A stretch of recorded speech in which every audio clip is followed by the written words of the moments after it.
आरक्षणाबरोबर ज्यांनी 58 जातीचं रक्त घोटलं तो जातीवादी आणि मानवतेचा शत्रू म्हणतो पोतराज कलेक्टर होणार आहे का? अरे पोतराज कलेक्टर होऊ न होऊ पण पोतराजाच्या जातीचा पोरगा कलेक्टर होईल. फक्त आरक्षणाचं वर्गीकरण होऊ दे. अरे तू पाला खातो आणि पालाच हाकतो. जाता जाता नरक खाऊ नकोस बरं कावळ्या. मांगाच्या घरातल्या भाकरी तापतो. बुधवार पेठेतला भडवा गांडू तुला म्हणतील बर का. तुझ्या असत्या नसत्याला विषय. वाघाच्या नादी लागावं पण मांगाच्या नादी लागू नये. हा मांगाचा खेळ आहे.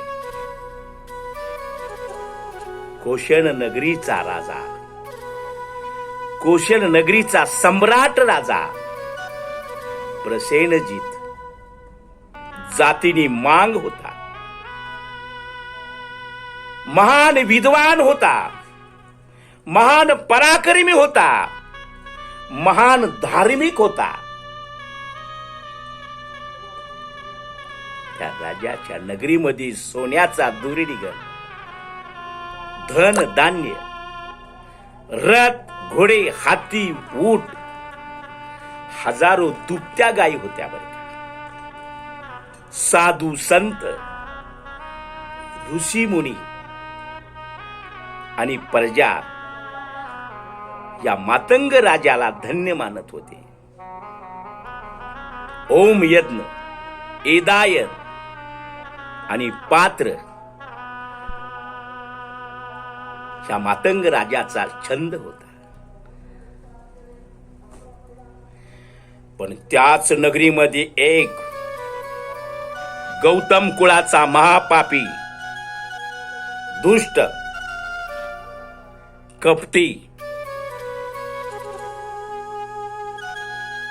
मंडलिक होता. त्याचं नाव होतं शाकेकुल. महाराजाच्या पश्चात महाराजाची निंदा करीत असे, महाराजाचा अपमान होईल असे वक्तव्य करीत असेल.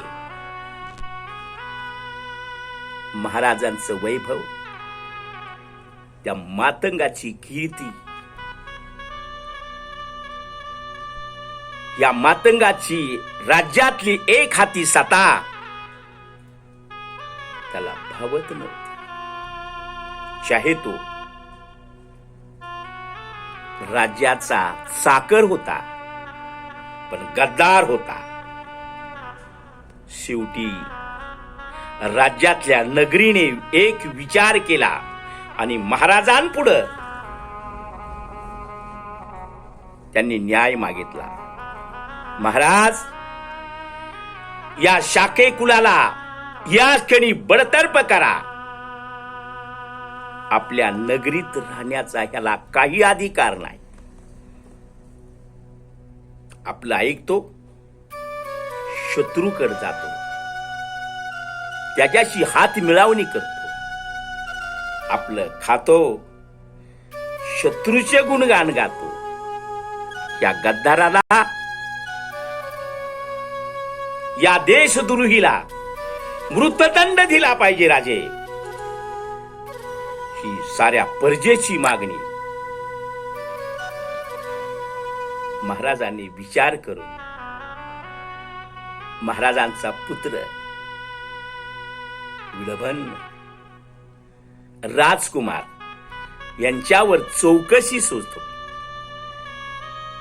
राजकुमार, निपक्षपातीपणाने याची चौकशी करा आणि जो होईल तो न्याय करा. कोणावर अत्याचार होता कामा. पण शाकेकुल हा कपटी होता. शाकेकुल हा देशद्रोही होता. शाकेकुल गद्दार होता. या इडबन राजकुमारानं भर सभेमध्ये राज्य सिंहासनाच्या पायरीवर त्या शाकेकुलाचा बळी दिला. त्याच्या रक्ताने सिंहासनाचा अभिषेक केला. याला म्हणतात मांगाचा खेळ. याला म्हणतात मांगाचा खेळ. अरे महार वतनासाठी महामानव डॉक्टर बाबासाहेब आंबेडकर यांचा सुद्धा सन्मान केला.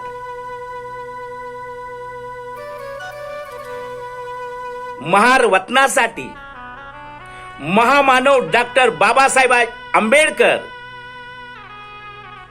यांच्या विचाराला पाठ दाखवली आणि विंगराजाच्या पायथाणापाशी जाऊन बसला. आपला माणूस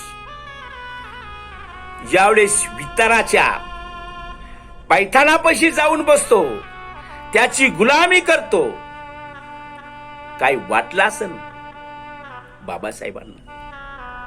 बाबासाहेब जर हयात असते तर बाबासाहेब म्हणाले असते की हा गद्दार आहे, याला शिक्षा झाली पाहिजे.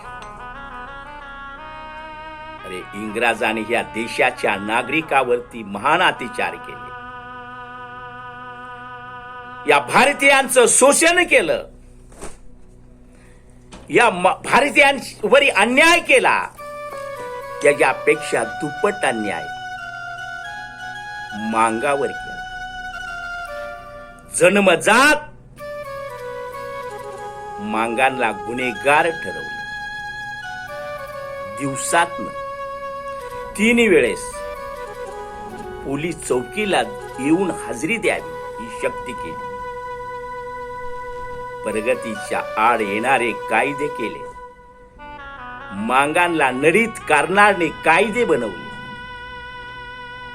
आणि खरा अत्याचार मांगावर केला. मांगांचे लहान लहान मुलं, शाळकरी वयात असणारे, 1ली 2रीत जावी अशी मुलं, यांना सुद्धा जेरबंद करून ठेवलं.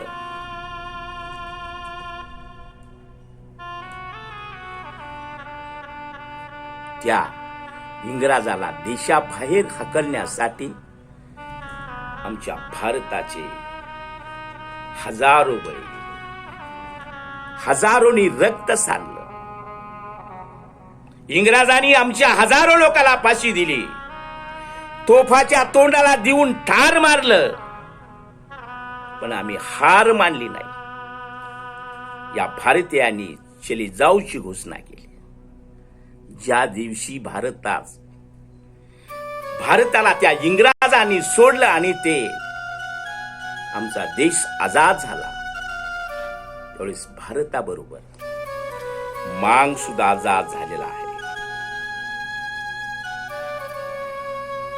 मांग सुद्धा आजाद झालेला आहे.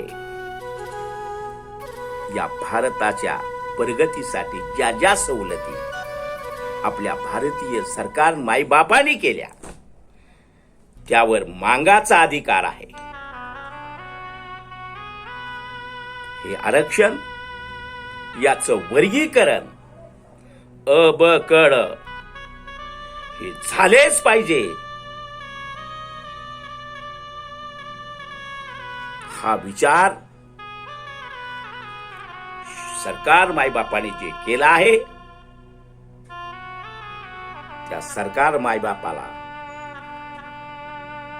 मांग समाजाचा कार्यकर्ता म्हणून, पोतराज समाजाचा प्रतिनिधी म्हणून धन्यवाद देतो. जय हिंद, जय महाराष्ट्र, जय भीम, जय लहुजी.